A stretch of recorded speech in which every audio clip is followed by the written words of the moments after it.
Call recording. আজকে আমার topic হলো কল রেকর্ডিং।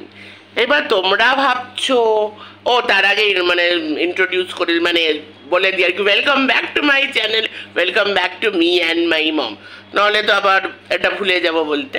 তো ব্যাপারটা হলো, হঠাৎ করে তোমরা ভাবছো আমি কল রেকর্ডিং কেন বলছি, কারণ কালকে আবার আরেকজনের কল রেকর্ডিং ফাঁস হয়েছে। কিন্তু এই কল রেকর্ডিং আর বাকি কল রেকর্ডিংয়ের মধ্যে কিন্তু অনেক পার্থক্য আছে, কারণ দিস ইজ টোটালি আর র ভিডিও।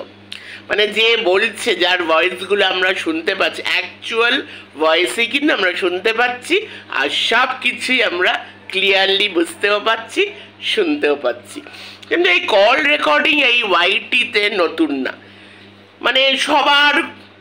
সবার সাথে কোনো সময় বন্ধুত্ব, তারপরে শত্রু, আর শত্রু হয়ে গেলে তারপরে কল রেকর্ডিং ফাঁস। এটা তো ট্রেন্ড, এটা তো ওয়াইটির এই কন্ট্রোভার্সি জোনের ট্রেন্ড। কিন্তু এই কল রেকর্ডিংটা কিন্তু তেমন না, এটা কিন্তু একদম র কল রেকর্ডিং। সেটা হলো যে কার কল রেকর্ডিং, ইয়েস, ওই যাকে 49 বলা হয়, যার খুব 49 নামটা শুনলেই পুরো একদম তেলে বেগুনে জ্বলে ওঠে। একজন যদি 49 ওয়ার্ডটা ভুল করেও ইউজ করে, যেরকম আমাদের রুনা লাইফস্টাইল, রুনাদি একটা কমিউনিটি দিয়েছিল, এখানেও 49 রিচার্জ করেছে, সেটা কিন্তু সত্যিই রিচার্জ করেছিল। এবার ইনি ভেবেছিলেন যে ওনাকে পিঞ্চ মারছে, তো এতই অবসেশন এনার 49 দিয়ে। আর 49 দিদি, শিয়াল দিদি, 49 দিদি। তো এই ভিডিওটা আমি ওই জন্য করছি না, 49 দিদির জন্য আমি কোনো ভিডিও করছি না, আর আমার তেমন কোনো ইন্টারেস্টও নেই। আমার ইন্টারেস্ট এই জন্যই, এই যে চরিত্র হরণ, এই যে 49 দিদির এই যে রেকর্ডিংটা, ভয়েসটা আমরা শুনলাম, অবভিয়াসলি আমাদের সঞ্জয় দা এই ভিডিওটা করেছে, সব ভয়েস রিভিল, যেটা সঞ্জয় হাটের ভিডিও থেকে আমরা দেখেছি, সবাই তোমরা জানো। তো ব্যাপারটা হলো চরিত্র হরণ না, আমি কিন্তু এখানে এই ভিডিওটা এই জন্য করছি না, কারণ আমি একটা মেয়ে হয়ে আরেকটা মেয়ের, এই যে 49 দিদি, শিয়াল দিদি যাই বলো, যে তার চরিত্র হরণ করতে আমি বসেছি, সেটা করতে আমি বসিনি। আমি কিছু কিছু পয়েন্ট বলতে বসেছি, তাই জন্যই ভিডিওটা করছি। ব্যাপারটা হলো, এই 49 দিদি অন্য নারীদের চরিত্র হরণ করে, বা অন্য কোনো নারীরা যদি আরেকটা কোনো নারীকে নোংরা কথা বলে, সেখানে গিয়ে হাততালি দেয়, না কমেন্ট করে, সেটা বলছি না, নিজের ভিডিওতে সেটাকে সাপোর্ট করে, নিজের মুখ দিয়ে বলে আমি তোমার সাথে সমর্থন করছি। কিন্তু এই 49 দিদি পুরোপুরি সতী না, তাহলে এনার কোনো অধিকার নেই অন্য নারীর চরিত্র হরণ করা। ইনি দিনের পর দিন টিনা ব্লগে, টিনাকে নিয়ে নোংরা ভিডিও নামিয়ে গেছে, ছিঁড়ে খেয়েছে, টিনার চরিত্র হরণ করে করে শেষ করে দিয়েছে। তাও অবভিয়াসলি টিনার থেকে কোনো রেসপন্সে পাইনি। তো যে নিজে পুরোপুরি সতী না, সে কি অন্যের চরিত্র হরণ করতে পারে? কখনোই করতে পারে না।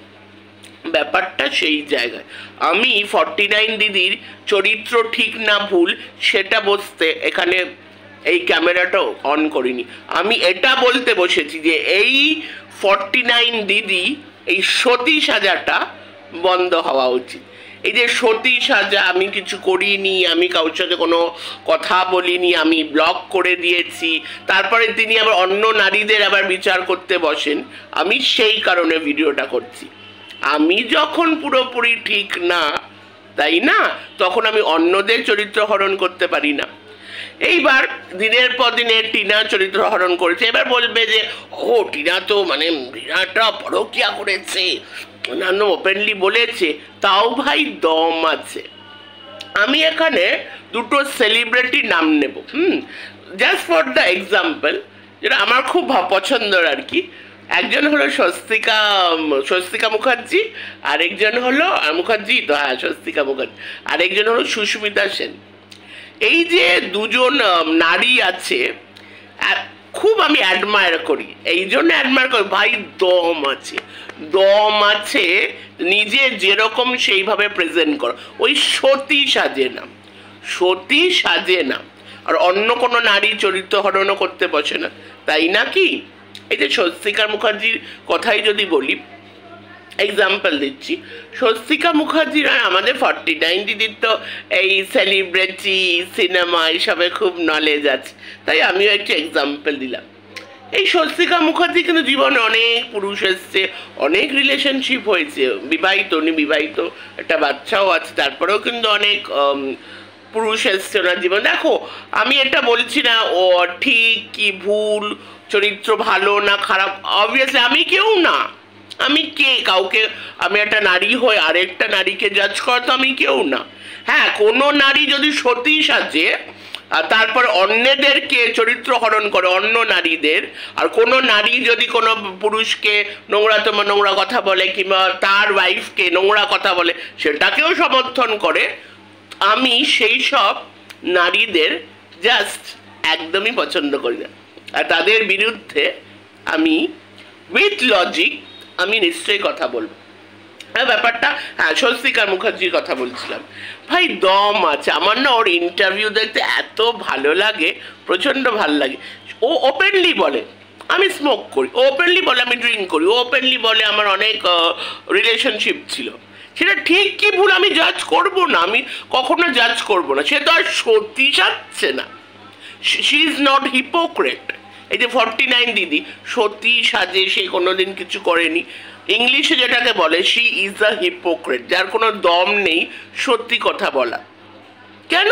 এটা ভুল কিসের? একটা নারী যদি একটা পুরুষের সাথে কথা বলে, এখনের সমাজে দাঁড়িয়ে 2025-এ আমরা পৌঁছে গেলাম, সেখানে সত্যি আমি সাজছি যে না আমি কিছুই করিনি, so that is totally disgusting.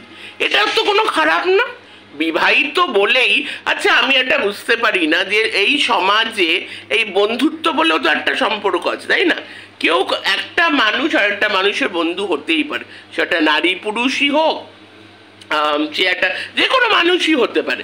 So আমার দুনিয়াতে খাই এই কটা সম্পর্ক নেই, বিবাহিত সম্পর্ক, হাজব্যান্ড ওয়াইফ, বয়ফ্রেন্ড গার্লফ্রেন্ড, এর বাইরে যে কি কোনো সম্পর্ক নেই? নিশ্চয় যে বন্ধুত্ব, এই ওয়ার্ডটা দিলে কোথা থেকে আসলো? শুধু কি ছেলে ছেলে বন্ধু হয়, মেয়ে মেয়ে বন্ধু? কোথায় লেখা আছে কোনো ম্যারিড পার্সন কেউ কারোর বন্ধু হতে পারে? বন্ধু হলে পাপ, পাপ না মনে থাকে, মনটাকে পরিষ্কার করা দরকার, ইন্টেনশনটা পিওর হওয়া দরকার, যেটা যেটা 49 দিদির নেই। তাই জন্য অন্যদের চরিত্র হরণ করতে বসে পড়ে। যখন ওই বোতালবালি যেই দিন নোংরাতম নোংরা, এই যে আমাদের কেউ বলে ওয়াইটি দাদা ভাই, কেউ বলে মেল ক্রিয়েটার, আমার ওইসব বলার দরকার, আমি সঞ্জয় দাই বলবো। এই যে সঞ্জয় দাকে নোংরাতম নোংরা কথা বলে, তখন এ বলে, এই যে 49 দিদি কি বলে, একদম সমর্থন করেছে একদম, কিন্তু একে ছিঁড়ে খায় অন্য ভিডিওতে। এ তো বরাবরই ওর কন্টেন্ট, আর কি বলতে হলো, মাঝখানে আবার দোগলামি তো হয়েছিল, আবার অন্যদেরকে দোগলা বল, মাঝখানে তো এর সাথে ভাবও হয়ে গেছিলো, এই যে বোতলবালির সাথে, এই তো 49 দিদি আর কি। তো তখন ইনি খুব খুশি হয়ে যান। আর একটা মেয়ে হয় আরেকটা যে ওর ওয়াইফের ব্যাপারে বলছে, যে কোনো কন্ট্রোভার্সিতেই নেই, সেখানে ওর উচিত ছিল না একটা বলা, যে তুমি তাকে বলছো তার ওয়াইফকে কেন তুলছো? কখনোই 49 দিদি বলে না। আর নিজে তো ডুবে ডুবে জল খাচ্ছ, তাই না 49 দিদি? একটা কথা হলো, নিজে সম্পূর্ণ ঠিক না হলে না, অন্যদেরকে খিল্লি করতে, অন্যদের চরিত্র হরণ করতে একদম বসে পড়বে না, বুঝতে পেরেছ? দোগলা তো তুমি নিজেই। তুমি যে ওকে যাকে বুনো মোষ বলো, তার সাথে তো তোমার খুব পিরিত ছিল, এখন তো তাকে বুনো মোষ বলতে মানে একটু আটকায় না তোমার, তাকে নিয়ে যা বলেছো আটকায় না। এদিকে বলো না আমার এক সময় পিরিত ছিল, এখন আবার বলছো, এখন তাকে আবার বুনো মোষ বলছো। তা পিরিত যখন ছিলই, এখনো তাহলে সেইটা, সেই মর্যাদা তুমি রাখো, সেই ডিগনিটি রাখো, সেই তো বুনো মোষ বলেই ফেলেন। যাই হোক, এইবার মেন পয়েন্টটা হলো, আমি যেখানে পুরোপুরি ঠিক না, আমার কোনো অধিকার, আমি কিন্তু তোমার চরিত্র হরণ করছি না, কারণ এটা আবার আমার অধিকার নেই, তোমারও যেমন অধিকার নেই কারণ কোনো নারীর চরিত্র হরণ করা, আর কেউ যদি কাউকে নোংরাতম কথা বলে তাকে সাপোর্ট করা, যেখানে তুমি নিজেও পুরোপুরি সত্যি না। তুমি যথেষ্ট সুন্দর চ্যাট করতে পারো, তুমি তো সো কল বাবা, তুমি বলো না স্বামী ম্যারিড ওম্যান, সো কল তুমি ম্যারিড ওম্যান হয়ে আরেকজনের সাথে বেশ ভালোই তো। তারপরে যখন জানতে পেরেছো সে সঞ্জয় দাকে চেনে, তারপরে তুমি তার আগে অবধি তো বেশ সুন্দর কথা, ব্যাপারটা সেইটা না। কথা বলেছো ভাই বেশ, আরে দম, এই যে স্বস্তিকার কথা বলো, ওপেনলি বলে এই ভাই আমি ও স্বস্তিকার সাথে ইন্টারভিউতে বলছে আমি 14টা অ্যাফেয়ার করেছি, আমি 15টা অ্যাফেয়ার করেছি। সুস্মিতা সেন আরেকজন এক্সাম্পল আমার খুব পছন্দের, very very talented, after all she is miss universe. তো সে তার অনেক রিলেশনশিপ হয়েছে, সেও ওপেনলি বলে। আরে দম রাখো ভাই, একজনের সাথে তুমি কোনো কথা বলা তো কোনো ক্রাইম না, কথা বলা কোনো ক্রাইম না, ইন্টেনশন। এই যে সত্যি সাজবো, এইদিকে অন্যদেরকে আমি বসে পড়লাম অন্যদেরকে কিল্লি মারতে, অন্য নারীকে নিয়ে বলতে পারে নিজে আমি সত্যি সাজবো, ব্যাপারটা প্রবলেমটা হলো সেখানে তোমার মনটা একদম পরিষ্কার না। মনটাকে না সবসময় পরিষ্কার রাখো, ট্রান্সপারেন্ট হও, ঠিক আছে? আর ইন্টেনশনটা পিওর রাখো, এটা তো কোনো খারাপ না। তুমি যদি কারোর সাথে কথা তুমি বলতেই পারো, তুমি ম্যারিড বলে কি তোমার স্ট্যাম্প লেগে গেছে বলে তুমি একদম রাস্তায় বন্ধ হয়ে চলবে, নাকি কারোর দিকে তাকাবে না, নাকি কারোর সাথে কথা বলবে না? এটা তো কোনো খারাপ না। এটা খারাপ হলো যে তুমি নিজেকে, ইউ আর আ হিপোক্রেট, তুমি নিজেকে এমন পোট্রে করছো যে তুমি একদম সত্যি তুমি কোনোদিন কিছু করোনি, আর অন্যদের চরিত্র হরণ করতে তুমি বসে পড়ো, সেটা কিন্তু তোমার রাইট নেই। নিজেও তুমি পুরোপুরি ঠিক না, তাই না? তাই অন্যদেরকে নিয়ে বলার রাইট তোমার নেই। যখন এই ঘোড়ামুখী কাম নোংরা মহিলা কাম বোতালবালি সেদিন রিম্পা বৌদির নামে নোংরা নোংরা কথা বলছে, হতে পারে তোমার শত্রু, এই ওয়াইটি দাদা ভাই তোমার শত্রু, ঠিক আছে? এইবার কিন্তু তার ওয়াইফ তো এই কন্ট্রোভার্সি জোনে নেই, তো তোমার উচিত ছিল না অ্যাজ আ ক্রিয়েটার, একটা অ্যাজ আ মানুষ, অ্যাজ আ ওম্যান, এই যে বড় বড় অনেক বড় বড় তুমি কথা বলো, সো তোমার উচিত ছিল না তুই যা বলছিস বল, ওর ওয়াইফকে কেন তুলছিস, এটা বলারও তোমার দম নেই। এদিকে তুমিও নিজে পুরোপুরি সত্যি না। তাই বলছি মনটাকে একটু বড় করো, মনটাকে পরিষ্কার রাখো, আর নিজে পুরোপুরি ঠিক না হয় অন্যদের চরিত্র হরণ করতে একদম বসে পড়ো না। ঠিক আছে দিদি 49 দিদি, শেয়াল দিদি, এইটুকুই রাখলাম, টাটা।